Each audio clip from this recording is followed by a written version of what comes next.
Ok, le métabolisme est particulièrement sensible au phénomène d'inertie. Donc pour augmenter votre fréquence métabolique et enclencher l'effet boule de neige de la perte de poids, il y a plusieurs choses à faire. Premièrement, manger des fruits mûrs ou une cuillère de miel toutes les 3-4 heures pour maintenir une glycémie stable et favoriser la conversion de T4 en T3. Globalement, visez au moins 100-150 grammes de glucides par jour parce que le glucose est essentiel pour la conversion de la T4 en T3 dans le foie, ici, et des chutes trop abruptes de glycémie augmentent la T3 inverse et donc ralentit le métabolisme. Deuxième élément, cuisiner avec de l'huile de coco ou du beurre ou du ghee ou du suif de bœuf au lieu des huiles de graines comme l'huile de tournesol ou l'huile de colza. Parce que ces acides gras des huiles de graines donc polyinsaturés inhibent la respiration mitochondriale et l'activité thyroïdienne, tandis que les graisses saturées améliorent la production d'énergie. Troisième élément, incluez 1 ou 2 tasses de kéfir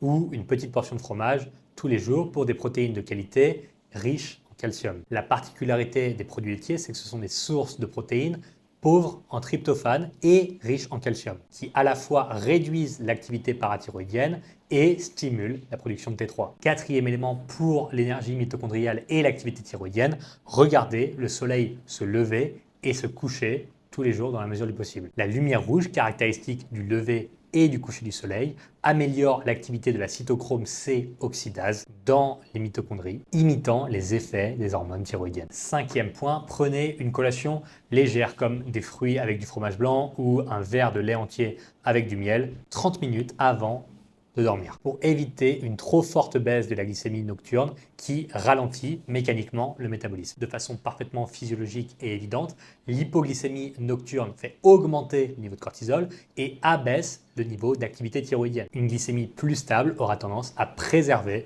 le taux métabolique même pendant la nuit. Sixième point, buvez un verre de jus d'orange frais, fraîchement pressé que vous faites vous-même avec une pincée de sel pour la vitamine C, pour le potassium et surtout pour une source d'énergie rapide parfaitement disponible pour la thyroïde et le foie. La petite pincée de sel a vocation à contrer les hormones du stress comme l'aldostérone. Septième élément, exposez-vous au froid par une douche froide 2 fois par semaine. Couvrez 110% des AJR en iode et en sélénium. Mangez au moins une pomme de terre par jour tous les jours pour la satiété et le potassium. Et prenez 400 mg de magnésium élémentaire sous forme de complément par jour. Tout ça sans jamais rompre la série. Et c'est important. Si vous le faites seulement 3 jours sur 4, vous créez de l'inertie, puis une interruption, vous recréez de l'inertie, puis une interruption. L'effet boule de neige ne peut jamais vraiment avoir lieu et votre fréquence métabolique reste sous-optimale. Alors qu'avec de l'inertie, c'est pour ce phénomène d'inertie qu'en vérité c'est tellement